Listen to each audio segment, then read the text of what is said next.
talk about this. We'll finish the conversation. Call to order the committee of the whole meeting. Can we begin with roll call? Councilmember Seeley. Here. Connell. Here. Obrin. Here. Musman. Here. Kearns. Here. Robinson. Here. All right. And Angie's been waiting so patiently. Angie from the YWCA. Hi, everybody. In the essence of a long night for all of us, I'm just basically here to answer any questions you might have about the report that was submitted for our funding. Council members, any questions? I don't know what else you want me to elaborate on. We had some long-winded council members earlier, so. I mean, I'm happy to draw it out if you want to. No. Any questions about, Councilmember Kearns, Councilmember Robinson online, any questions about the report from the YWCA? No. Not at this time. Not at this time, all right. And just officially for the record, I'd like to thank the YWCA because they provide a very in-depth overview. We had an opportunity today to talk on other topics that Angie's very close to with homeless and stuff. And I just want to do this real quick, not to put you on the spot, but you know, okay. They're spending their dollars the way they should, and I think the audit's perfect. But could you just share your story today for 45 seconds, or maybe a minute or less, on the individual that you were challenged with in the street? Sure. So I had the pleasure of spending some time today with a small group of community members that are working with me to tackle the fact that the city does not have a homeless shelter. And that conversation then led to some other topics of concern like mental illness access to mental health care, higher level need clients particularly. We have some individuals in the community that really need a higher level of care, and we have a huge barrier in accessing that currently. So we are working together.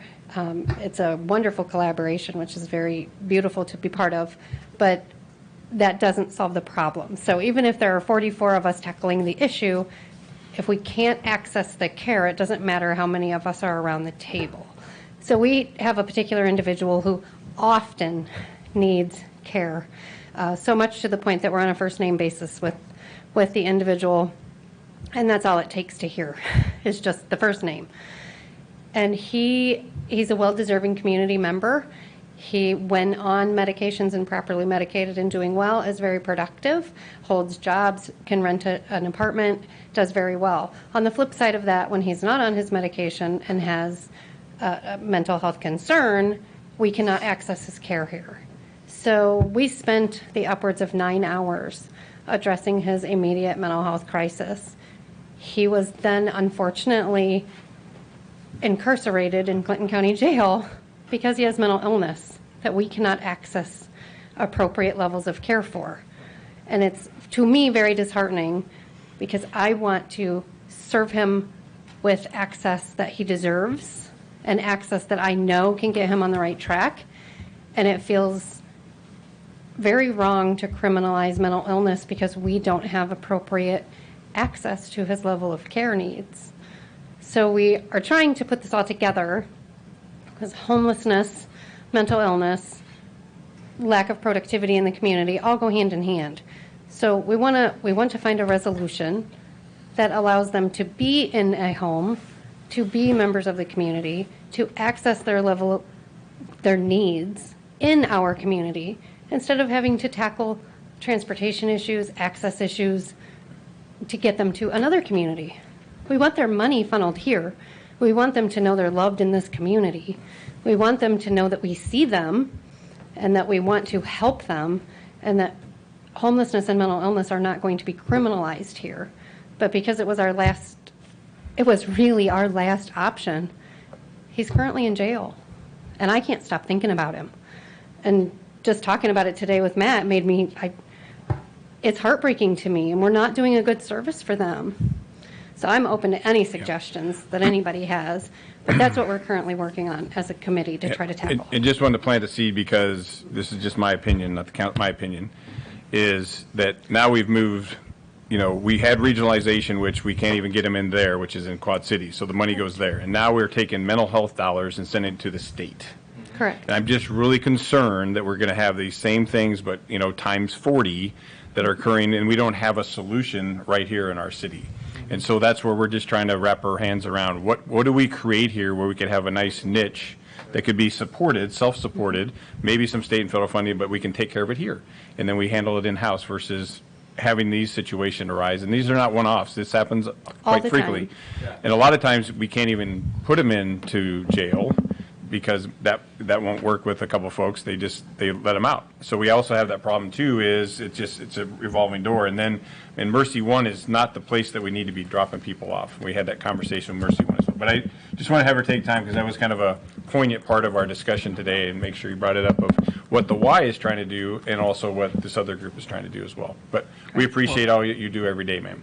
Thank you. Can I answer any questions about that? Yeah. Are you trying to, what are you looking for, a building? We are. I'll give you a whole rundown. We'll give you a wanna- whole rundown separate. You want to give him the heads Yeah, up I'll give- later? Yep. I'll let him fill you in Yep. on our master plan. Yep. We have a lot of things going on, and I think there'll be wonderful things if we can bring them to fruition. But they're all kind of infancy right now. So today was some preliminary talks that were all really fruitful talks, and I hope it becomes something. But and then if he fills you in and you have any other questions, I'm happy to come back anytime to answer any questions. I also encourage all of you to pop into the new resource center at the courthouse, because that is proving to be so very beneficial, and it's also it's shedding some light on some of the greater needs that we are having in the community that are just, they're always so spread out and everybody's going all over that some of them get missed. So having the resource center is kind of bringing everything together and bringing all the agencies together as well. So we're having it's really good to work together. So as we develop the plan, and Matt has agreed to be part of that, thank you so much, because as you heard today, it was so vitally important. So I really cannot thank you enough. But if, as it comes to fruition, if you have any questions, I'm really We'll open to pull coming him in, anytime. don't worry. We'll pull Ron in. Well, we, And you can join the talks, because we are open to any feedback we can get. okay. Ron and I have talked about this several times over the Right. course of the months. They pull me in too. Yeah, but basically, end of the day, not to drag this out, but it's basically going to be an end-to-end solution. It's not about a building. It's not Right. about org chart. It's about that, but it's not about it. It's about, is there sustainable funding with personnel that can then run this? Because we could have community members donate lots of money. They could stand up a building tomorrow, but it won't stand on its own. And so the critical thinking we're doing is really that decision-making process of all those pieces that have to come into play, as well as the foundations of where funding is coming in and it can sustain itself. Because that's the problem we're running into, as well as getting to a point where we can actually have bed space to then Correct. place these people with the proper security, with the proper measures, everything else. So it's in its infancy, but we're going to keep cranking on it. We'll bring it back to you as we get some momentum. It's very intricate design, so it's going to take some time.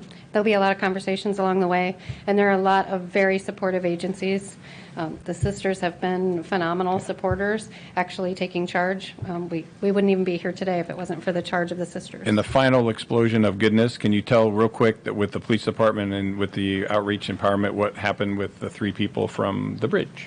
We did. The police department contacted me to mobilize some outreach because they were notified of some homeless individuals under the bridge, which is a frequent occurrence, I want you all to know. People are probably back there already.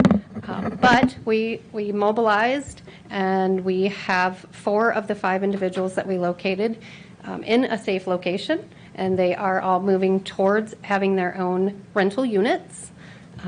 Working towards, we have one that is going to join an apprenticeship program, so that will be a phenomenal achievement, and we're prepared to give him long-term support so he can get through the program. And then the others are already receiving some funding from other sources, so they should be independent. So it was well worth the cold, rainy, windy day to get out there and get them into safe shelter. Yep. So that was worth it. And we're going to continue to do outreach with the Clinton Police Department on a regular basis to continue to try to get where we need to go without having to wait for the calls to come in to respond to a crisis. We're going to try to get there before it reaches a crisis level. as a sort of a preventative measure, less reactionary. So all good things. All good things. Anything else? All I don't want to step away if anybody has any other questions. I'd just like to thank you for all your efforts. You're very welcome. It's my pleasure. Thanks for sitting here for so long. It's okay. I do have to go because I have a little guy who's waiting for me. So I'm Thank going you. to collect and gather. But please call me or email. I'm happy to come anytime. Sounds great. Thank you, On your Angie. way, when you go to leave, stop by and talk to the county man over there. The guy in the white shirt and the beard looks like Santa. Okay. All right. Robert E. Lee. All right. I don't think there's anything we need to move forward on that. It's just an update, correct? Mm-hmm. Or do we need to move that report forward? Or Just approve. Yep. Approve accepting it. okay. I'll make a motion. Yep. Second. All right. We have a motion, a second, to approve accepting the report. Any other discussion? Can we have roll call, please? Councilmember Seeley, Yes. Connell, Yes. Oberon, Yes. Mussman, Yes. Kearns, Yes. Robinson. Mr. Kraft. See ya. Welcome back. Round 2 of 3. Okay. So the school district is embarking on a giant project down there on 8th Avenue South, building a new school. So they asked us a few months ago if the council, I guess if the city would consider closing 8th Avenue South. This is around the time of budget CIP. So it was in the CIP, the permanent closure of 8th Avenue South, which involved some reconstruction of extension of 10th Street, a couple of cul-de-sacs, removal of that odd island, and then providing some connectivity between Isabella Court and a couple of alleys. So I think that was just sort of bumped off to a future CIP. It wasn't funded. It is very expensive. But there was still hanging out there the school district's request for at least a temporary blocking of 8th Avenue between 8th Street and 9th Street during their project. And I know that Gary and Greg are here to talk about it. They sent us a letter then around the time that we had the traffic study meeting, the traffic study commission meeting. I had the conversation and they forwarded on temporary closure of 8th Avenue South from 8th to 9th. And then also upon conclusion of the school district project, somehow in conjunction with that, at least I know that they can't bind council to spending money, but they recommended a permanent closure of that just for the safety of the school, children crossing the street there, and it just made more sense for those improvements to be made that would involve permanently closing 8th Avenue from 8th Street to 10th Street. So with that, I can answer any questions, but I know that Gary and Greg are here if they We would. can separate this into two pieces, right? Oh, We can wait. obviously approve the temporary Absolutely. construction thing. Oh, it's up to you, yep. Well, I just had, so the budget impact, obviously, with everything, was $750,000. I mean, Yeah, you heard so- how worked up we got over $60,000 earlier, so you better get your seat over there. No, I don't really like have a dog in the fight. You know, I just think that it is an option. So, temporary closure is something that the school district wants. Permanent closure is just something that we have discussed before as an option, and it just requires council decision. So, Okay. I can never bring it up again if you want. So is the temporary closure, what kind of costs are we looking at to do so? Are we That would like be- just some kind of slight permanent temporary barricades, I guess, we that would you ask, can and remove I've talked to eventually? Greg, the school district would cover that. We would have to Okay. install, the school district's contract would have to install permanent detours with posts so that, What kind of work are they going to be doing on the road? Is it the potential for the road to be ruined, or? I don't know. I do know, but I'll let Greg talk about that. Good evening, Council. Greg Cornelison, Head of Maintenance. We were asking just to close that road because there's going to be so many deliveries through there. And of course, we have parents dropping off kids. We've got the traffic from people coming from the factories over in the west. They turn down 8th Avenue so they get a straight shot to the bridge. And if you've ever been there when school's getting out, and you got parents and you got kids now coming out of our new parking lot, and now we're going to have semis. God knows how many semis could be coming at a time. I think this is just going to be a dangerous situation there. Okay. So I'll let Mr. DeLacy give his. Well, same thing in terms of, we're just looking at it from a safety perspective. Obviously, we built that north parking lot, so we now are going to have kids crossing that continually throughout the day. And then obviously that construction area, if you take a look at it, you're basically looking at 3.5 years. And I mean, the old building is going to be demoed in stages, so the only thing will be left is yard and the pool. Everything else will be demoed, so it's basically going to be a construction area for 3.5 years. So, I mean, we're at least looking at a temporary situation, and then we've talked about potentially it would become just a drive, but that's another discussion down the road if it just becomes a drive. Like I said, I'm just worried when you got kids crossing 8th Avenue South now to the level that we do with the Northfield parking lot. I'd like to be able to control that a little bit. And to me, I never use 8th Avenue South anyway. I always go to 7th Avenue South if I got to get down there. So to me, that's where the traffic should be directed anyways. Guess I'll take any questions.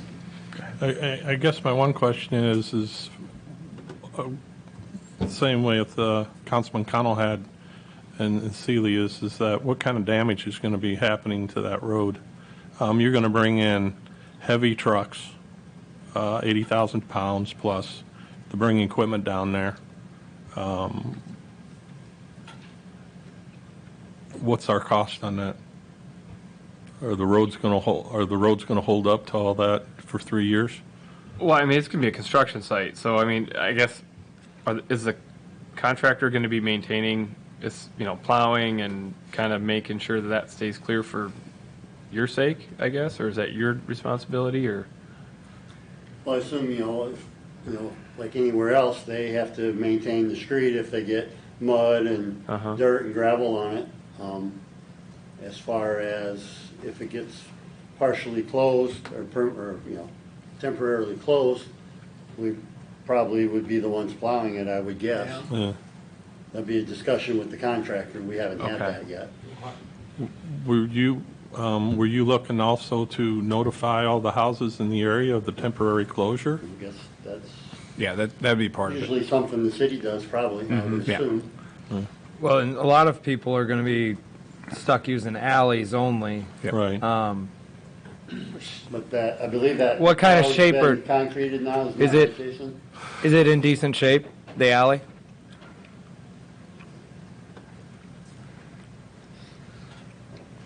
That one is, yeah.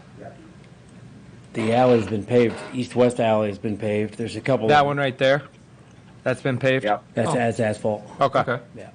The north-south alleys are still gravel, and they would not have access to the 8th Avenue, I think, if it was closed. They wouldn't want them driving through the It's construction. mostly Isabella Court that would be subject to using the alley.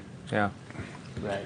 But it also might give us some good, my famous, but time and space as we get this because they need it for the construction. Right. Yeah. Well, And I think no, that gives us time to have some maybe minor other conversations of let's look at when this is done and maybe this stays a private drive for the school.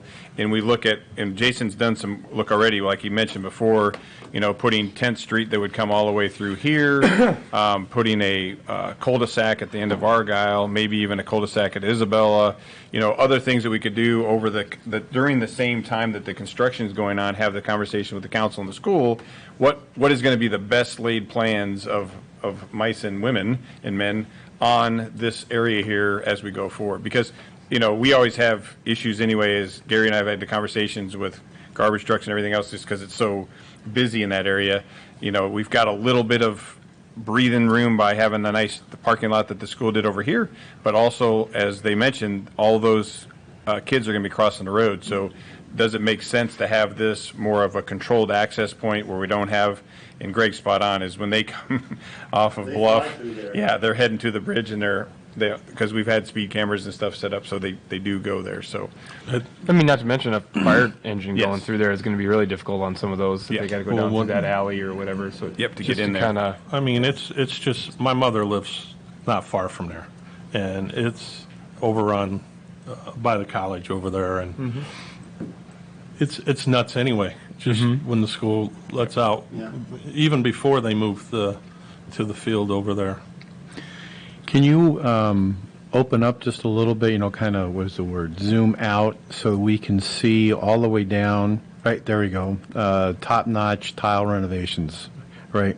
Because what people are doing is they're, like what Gary said, they're coming off the bridge and, Greg said, and they're coming right off the bridge and shooting over. I think we need to take a look all the way down to, what is it, 4th? No, 5th. I'm trying to figure out where it must be 5th and 8th Avenue South, that intersection, because that's where, there you go, right there, because that's where That's a problem. that's where the problem is. When people are coming across the bridge or going to the bridge, that's the problem intersection there that we ought to take a look at, and especially that high-low 8th Avenue South area, because that's going to have an issue too. And also, our neighbors over at Prince of Peace, where the athletic building is, that's going to be an issue too, going back and forth. So when we take a look at looking at this from both a short-term point of view of the next 3 years, but then a longer term, of how that's going to affect all that traffic flow, we might want to look at what's going on at 7th Avenue South, plus Where's all look the at- cars go? Yes, exactly. Yep. I don't know. I'm a you're little gonna- partial at 8th Avenue South. Those Windy City guys from Chicago. That's like our Whacker Drive. Whacker Drive. That 8th Avenue South is kind of that's our version of it. A little smaller. So what direction? Yeah. Right. I mean, you're going to want a truck route over to them, or Yeah, I've already talked to Jason, and he's given us the truck route to use. on Jason, which would that be? From the bluff down or from the bridge up? From the bridge coming back west. Yeah, it'd have to be from the bridge. That's already the truck route. Yeah, the truck route would have to be from the nearest highway there, so it'd be from, Right. like 7th Avenue. Take 7th Avenue down to 8th Street, and then they would just go straight into that construction site there, so. That's just, our ordinance states that the truck route shall be the closest route from the Right, marked from highway. any. Yeah. So whether they're coming from south, north, east, or west, it would all emanate from 7th Avenue and 4th Street, due west on 7th Avenue, and then south on 8th Street into the site. Site. Now, how's those roads constructed? Are they met? Are they going to hold up to that kind of weight, 80,000 pounds repeatedly? Yeah. Oh, yeah. I mean, Well, it's just one construction project, so. Well, no, I understand that, but that's going to go for 3 years. Yeah, I mean, It's not going to be hundreds of trucks daily. No, I They'll be bringing understand equipment that, in, but bringing Oh, materials. I'll just say, yeah, I'm that'll just be saying, fine. I'm just saying that The Holloway, you could plan on probably reconstructing that road, but after they're done. a day. Well, not okay, whatever. It's gonna be a lot. Is it- I mean, I cannot, did you want to reconstruct it? I mean, I don't know what you want. No, I'm just wondering, guarantee, I'm just looking at if we're going to have extra costs down the road. I don't need a guarantee. Hey, maybe what I would recommend this is that maybe we throw it to the council to give them approval for a temporary I like that. closure. Yep. And then we're going to schedule some working groups so we can talk A through Z, because Yeah. this is bigger than just this section. Well, I think it would be beneficial to have a working group with the Yep, school with the district school. just to say how's this all going to work with maybe Yep. a few Jason staff or Brian and Okay.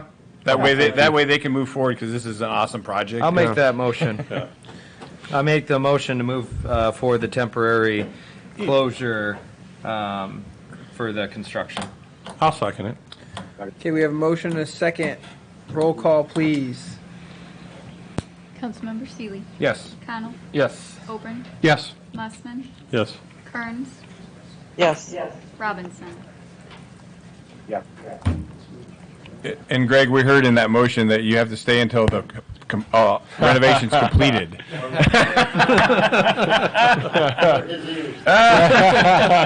Thanks, guys. Thank you. Thank you. Mr. Kraft. Again? Are the Pirates busy not playing night. tonight or what? Yeah, my wife's gonna be mad. There's a softball game at 6 o'clock. I just missed the whole thing. But Which council member are you going to blame? I got big shoulders. it's not your guys' fault. We're conducting city business here. This is the raise grant application. Raise grant's just another continuation of the build grant. We have been struck down 3 times on this, but I mean, I guess it is what it is. We have no. They give these short deadlines, these short windows to put together these grant applications, so it becomes difficult. There's not enough time. Yep. I'm sorry. Do we have any other projects ready to submit for this? No, we do not. I'll And just- that's one of the pieces that he's going to say, shovel, it's got to be shovel-ready. Yep. And just a We little, already have this design. yep, and a little public announcement is where we are always boxing our weight class is the federal government sees rural as 200,000 or below. Uh-huh. So we're fighting against Iowa City and Des Moines, but we think the way Jason's come up with a very good plan, because what we think is every year we've lowered the amount we've asked for, and we continue to work the project, and it's shovel ready to go. And now at this point, we think with this ask of 6.5, this is going to be more feasible. Sort of like Maquoketa does a couple years ago, Yep. they got a smaller amount to complete a project, and it's good. Yeah, and again, no guarantees, but that's just our plan. Is we've got this shovel ready. Did you tie in the fact that it floods into Yes. this? Yep. Okay. We tied in that. We're raising the bridges. Okay. We're raising the bridges up to above the flood level. The whole road will Did be you add raised up. anything frilly into it? No, No. Yes. No, we don't want to do that. I mean, gotta that's add just frills. a waste of taxpayer money. Multimodal. Yeah, that's what I meant by There's yeah, a bike, there's a structure. bike, There's a bike path. There's a bike lane. Like I said, it is ready to go. So Okay. I think Is there a the trip? fact that we've acquired Yes. all the there a properties, trail? but a few minor insignificant ones. What and about a statue at the roundabout or something cool? a statue? we're actually I mean, getting they're probably we're getting a bronze thing of Mayor Scott. I will say this, nothing in the roundabout because it won't be there. That's what I was going to say. I mean, I think what's also is important is there's a lot of work that Jason did on the tertiary roads, which was not originally included. We're going to, Say that again. so all the little ancillary tertiary roads that fall off there, we were going to do manufacturing bluff. And then, but Jason's prowess of getting those properties and everything, that we're going to do a lot more stuff that shoots off there to get those things up to par too. So basically we can finish more exactly, we can finish this and be complete in this area for hopefully on recording another next 30 to 50 years. Yep. So yeah, and maybe we won't. I mean, it's who knows? Who knows if we're going to be Yeah. successful or not? But this is our plan because we are ready to go with this project next year. It's all designed. 95% of it's designed anyway, other than all the minor details. So, 2 bridge replacements, a roundabout, a lot of road realignments, reconstruction of a bunch of residential streets, 3-lane road throughout Manufacturing Drive, full reconstruction. It's, if you scroll down, you'll see it all there. And then it connects into College Avenue. Let me ask you this, Jason. Have you talked to anybody in the industry about this project? Well, we submitted 3 times for a grant, didn't get it. Yeah. We're looking at doing this one. What kind of industry feedback are you getting? Good. I mean, we've mean, had some like- partnerships with Nestle, and as far as they've written some letters. And I guess when I say industry, I mean contractors looking at this project Oh. going, Yeah. you I know, talked to the you're going to bridge- get a lot of good response, through bidders and this phase. Yeah, I talked to a bridge contractor from Bellevue. They're very interested, those 2 bridges. And I know there's a lot of local concrete contractors that are going to be interested. Asphalt as well, to be an alternate bid item for asphalt. I think it's going to be a good project, obviously. And I think it'll come in below the estimate because I think there's going to be a lot of hungry contractors. It's a 2-year project, so it gives them some time. The bid will be likely sometime in January. And, I mean, it's... And what's really odd too is I have to say, federal government rep are wonderful, but basically, actually, I think the last time he outbriefed us felt even worse off than he did the year before because he didn't understand how this wouldn't get approved, and he works at the federal government. And I know He Tom, told us how. Yeah, I think yeah. We have no political clout in Yes, right? as Tom Detterman would say. It gets to be political, so it's a great Yeah. project, but it'll be political again. And unless Yeah. somebody can get in front of the secretary and make a convincing argument, I don't know anybody that can do that. But I'm sure we're going to be working those avenues. Is So there a that's cost to my- us for submitting these? Just A little bit. Yes, ma'am. the first build grant cost. Don't quote me on these exact numbers, but I think it costs like 40 to 50 grand to put together. And we spent a long time in McClure a lot of man hours through our consultant to put together some pretty good PowerPoints and a website even.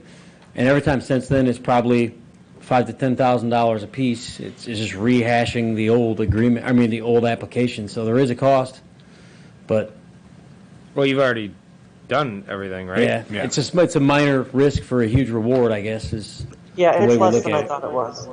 Yeah. Yeah. So I'll make a motion to move this forward. Second.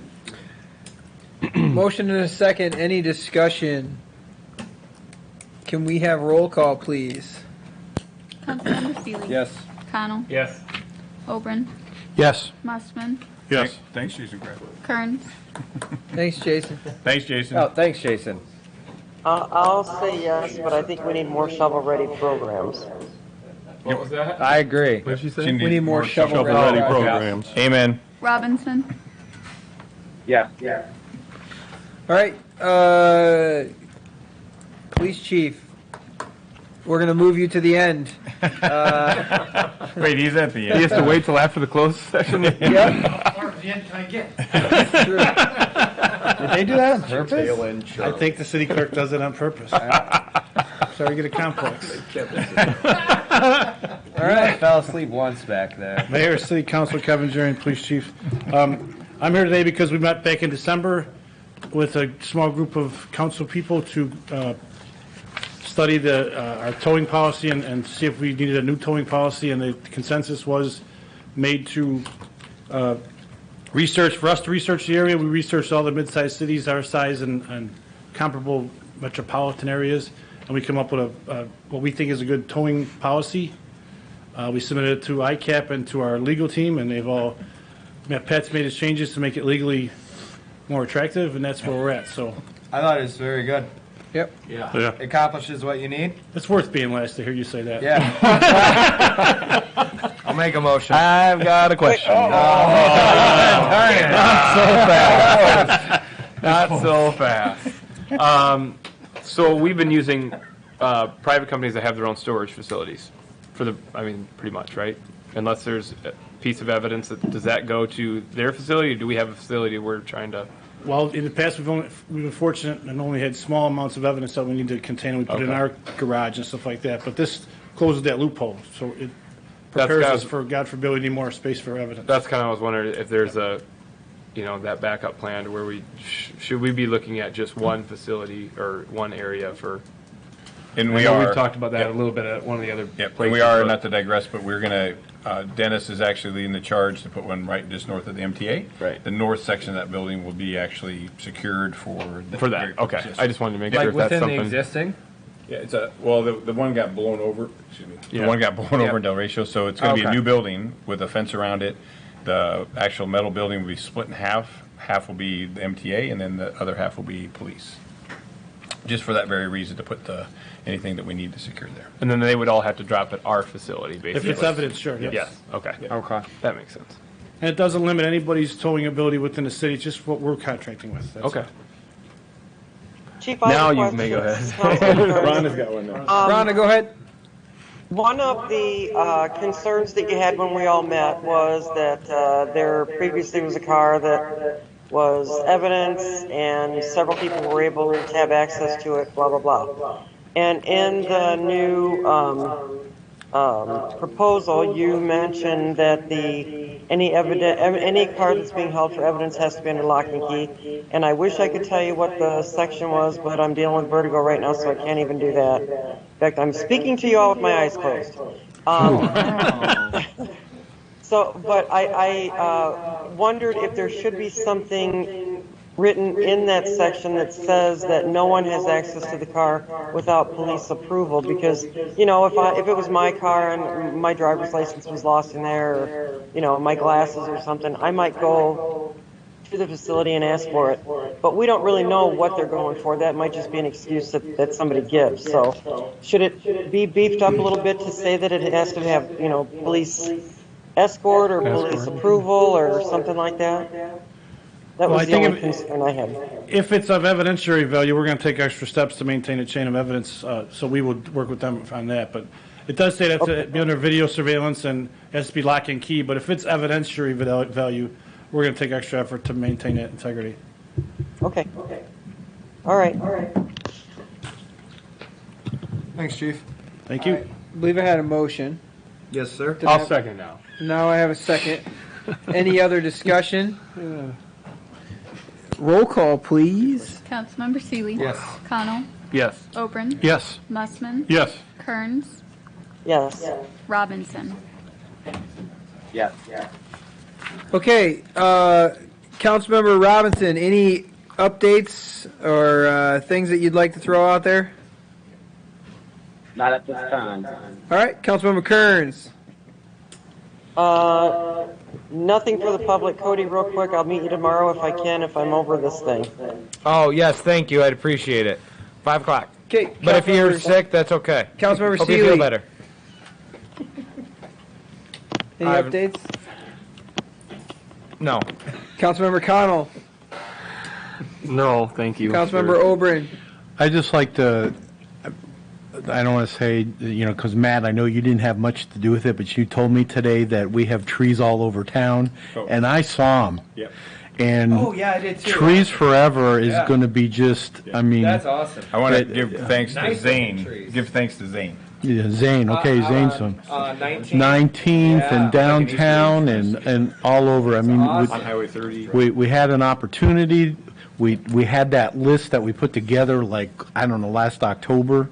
And that was just great. wonderful to see. Zane? Something came together Yep. that, is just wow. So what happened was for the pool parking lot, the contractors that were working on it, they both ordered the same set of trees. So then we got the second set to then put in all the locations, at Eagle Point, on 19th Avenue North, along Highway 30. You'll see them because they're, Oh, yeah. They're all over. yeah. It's just going to be great Run around to. and playing them all. Probably Public Works. Brian already left. Yeah, probably Public Works. Yeah. Anything else? 20, Anything else? No. Councilmember Mussman. they're everywhere. Nothing. All right, we are adjourned. Thank you. Thank you, everyone. Thank you. You got Oh, Rhonda, we have another meeting